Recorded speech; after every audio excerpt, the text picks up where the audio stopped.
جو بڑا مہربان ہے، بہت کریم ہے، حد سے زیادہ نوازنے والا، کرم فرمانے والا، توبہ کو قبول فرمانے والا، گناہوں کو معاف فرمانے والا، درجات کا بلند فرمانے والا، بے پناہ شانوں والا بادشاہ کہ جس کے فضل و کرم کی نہ تو کوئی انتہا تھی، نہ ہے اور نہ ہو سکتی ہے، جس کا فضل اس کے غضب کے اوپر حاوی ہے، جس کے کرم کے ساتھ سارے معاملات مشروط ہیں، کہ جسے وہ دینا چاہے کوئی روک نہیں سکتا اور جسے وہ روک دے کوئی دے نہیں سکتا۔ اور بے پناہ درود و سلام ہمارے آقا و مولا، ہماری جانوں کے بادشاہ، حاضر و ناظر، مختار کل، اللہ کریم کے حبیب صلی اللہ علیہ وآلہ وسلم کی ذات اعلیٰ کے اوپر، کہ جن کے مقام کو، جن کی شان کو اور جن کی حقیقت کو آپ کے رب کے علاوہ کوئی جانتا نہیں، جن پہ درود و سلام بھیجتا ہے تو اللہ کریم، جن کی آنے والی آن کو پہلی آن سے بلند تر فرما رہا ہے تو اللہ کریم، جن کے چہرہ مبارک کو ہر وقت، ہر لحظہ، ہر آن اپنی نگاہوں کا محور و مرکز بنا کے رکھے ہوئے ہے تو اللہ کریم، جن کے ذکر پاک کو خالصتاً آپ ہی کی خاطر بلند فرمانے کا اعلان فرمائے تو اللہ کریم، جن کی اطاعت کو اپنی اطاعت قرار دے تو اللہ کریم،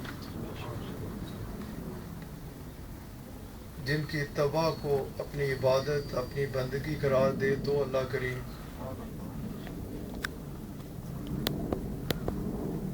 اور جن کے دربار پاک کے آداب مجھے اور آپ کو سکھلاتا ہوا نظر آئے تو یہ بھی اور کوئی نہیں، اللہ کریم۔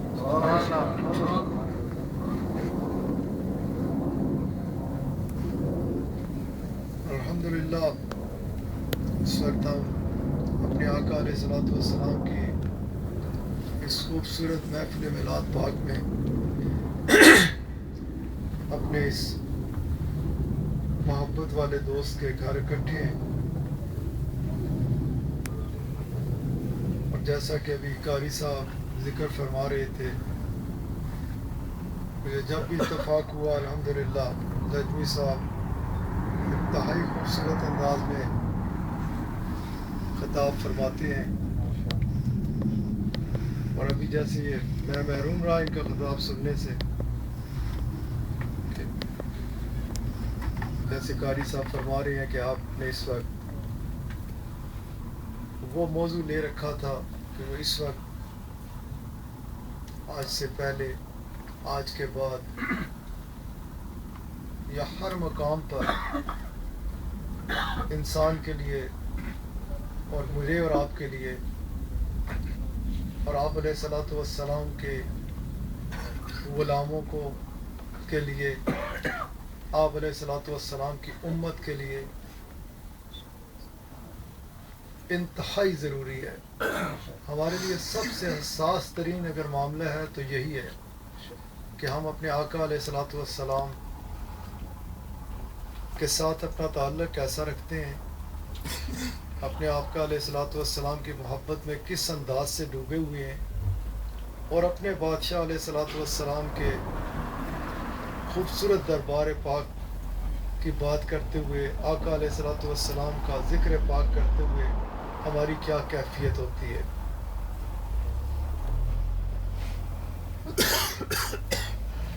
رسول اللہ صلی اللہ علیہ وآلہ وسلم، آقا علیہ الصلوۃ والسلام کو کسی کی احتیاج نہ تھی، نہ ہے اور نہ ہوگی۔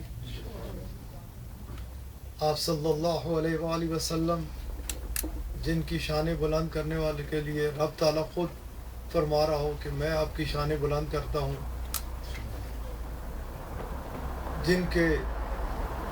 چہرہ مبارک کے بارے میں خود اللہ تعالیٰ فرمائے کہ ساری کائنات میری طرف دیکھتی ہے، میری نگاہوں کا محور مرکز ہے، تو آپ علیہ الصلوۃ والسلام کا چہرہ مبارک ہے، جن کے ذکر پاک کو وہ خود بلند فرمانے والا ہو، جن کی اطاعت کے بارے میں وہ خود فرماتا ہو کہ ان کی اطاعت کرتے ہوئے کوئی اور خیال ذہن میں لانا ہی نہ، اگر خیال لانا تو صرف ایک ہی لانا کہ جب ان کی اطاعت کر رہے ہوتے ایسے ہی ہے جیسے میری اطاعت کر رہے ہیں. یہ اتنا بڑا واضح اللہ تعالیٰ نے اس قدر. میرے دوست ہم کیا بات کریں گے, کہاں سے الفاظ لائیں, کیسے اس خوبصورت حساس ترین معاملے پہ اپنی زبانوں کو کھولیں. یقین جانیے ہمارے پاس کوئی نہ الفاظ ہیں, نہ اس کائنات میں کوئی الفاظ کا ایسا ذخیرہ ہے کہ ہم اپنے بادشاہ علیہ الصلوۃ والسلام کے خوبصورت ذکر پاک کی ابتدا بھی کر سکیں. کئی لوگ جو پٹری سے اترے ہوئے ہیں نا, مکمل طور پہ گمراہی کا شکار ہیں, وہ یہ کہتے ہوئے نظر آتے ہیں کہ تم لوگ مبالغے میں چلے جاتے ہو. ہماری یہ کیفیت ہے کہ ہم ڈھونڈتے رہتے ہیں, اس چکر میں پڑے رہتے ہیں کہ کہیں سے ہم کوئی ایسے الفاظ لے کے تو آئیں کہ جب رب تعالیٰ نے یہ خود فرما دیا خبردار تم اور وہ ہیں, خبردار اس چیز کا خیال رکھنا, اپنی حیثیت کو سمجھ کے رکھنا. کبھی اس طرح مت پکارنا آپ علیہ الصلوۃ والسلام کو جیسے تم آپس میں ایک دوسرے کو.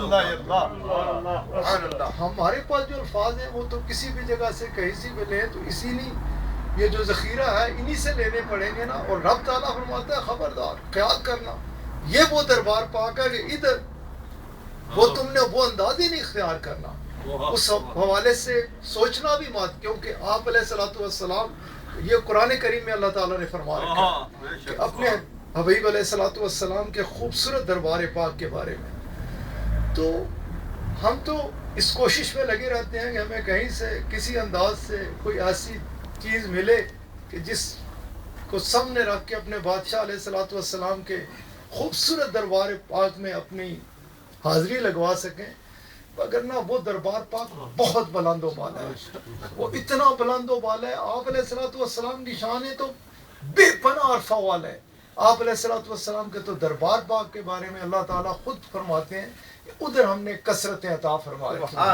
ہم تو آپ کے دربار پاک کی بات کرنے سے قاصر ہیں اور قاصر رہیں گے, کیونکہ جب دنیا کی بات آتی ہے جس کے لوگ یہ لوگ کہتے ہیں کہ تم ادھر سے مبالغے میں چلے جاتے ہو, ہم ادھر سے چہار طرف سے ساری فصاحت و بلاغت اکٹھی کرتے ہیں, قرآن کریم کی طرف رجوع کرتے ہیں تو قرآن کریم کہتا ہے یہ متاع قلیل ہے.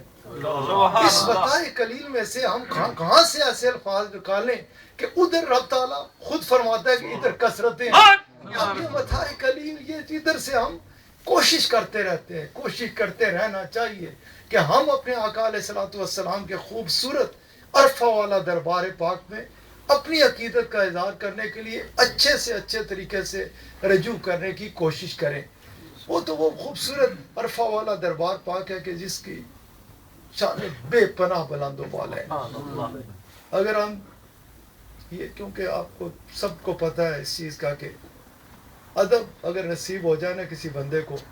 اس کے سارے مسئلے ٹھیک ہوتے چلے جاتے ہیں. ہم اس خوبصورت دربار پاک میں اپنی جب بھی حاضری لگانے کی کوشش کریں, جب اپنے آقا علیہ الصلوۃ والسلام کے خوبصورت دربار پاک کا ذکر کریں تو کوشش اس عمر کی کرنی چاہیے کہ جس قدر ممکن ہو, جس قدر اس سلسلے میں احتیاط کو سامنے رکھتے ہوئے, یہ بڑا انتہائی حساس ترین معاملہ ہے. قرآن کریم میں رب تعالیٰ فرماتے ہیں کہ اگر ادھر آواز بھی بلند ہو گئی نا, باقی خیال کسی اور طرف چلا گیا, یہ تو صرف آواز, کہ اگر ادھر آواز تیری بلند ہو گئی, آپ کے پاس کوئی گمراہ شخص آئے اور آپ کا خیال کسی ایسی طرف لے جانے کی کوشش کرے تو پھر تو پتہ نہیں کیا ہو جائے گا, بندہ کدھر کا کدھر چلا جائے گا. رب تعالیٰ نے اس خوبصورت دربار پاک کے بارے میں یوں فرمایا کہ اگر تیری آواز بھی ادھر بلند ہو گئی تو تیرا سب کچھ غرق کر دوں گا. اس طرح سے کہنے ہیں نا کسی طرح ناراضگی دینا کیفیت آن, تو اللہ تعالیٰ ادھر اس انداز کو اپناتے ہیں. رب تعالیٰ فرماتے ہیں کہ تیرا سب کچھ غرق کر دوں گا, اور اس جگہ پر اللہ تعالیٰ نے اس چیز کو ختم نہیں کر دیا کہ تیرا سب کچھ غرق ہو جائے گا, کیونکہ جب تک انسان ہے توبہ کے دروازے کھلے ہوتے ہیں, انسان رجوع کرتا ہے اللہ تعالیٰ کی طرف, اس کے آگے عرض کرتا ہے, اور پھر کچھ نہ کچھ اکٹھا ہو گیا, وہ توبہ کو قبول فرمانے والا, گناہوں کو معاف فرمانے والا ہے. بندہ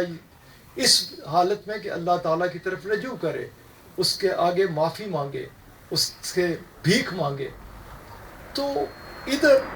جب اس مقام پر اللہ تعالیٰ نے فرمایا کہ اگر ادھر کوئی تمہارے سے ایسی ویسی کوتاہی ہوگی تو یوں کروں گا کہ تمہارا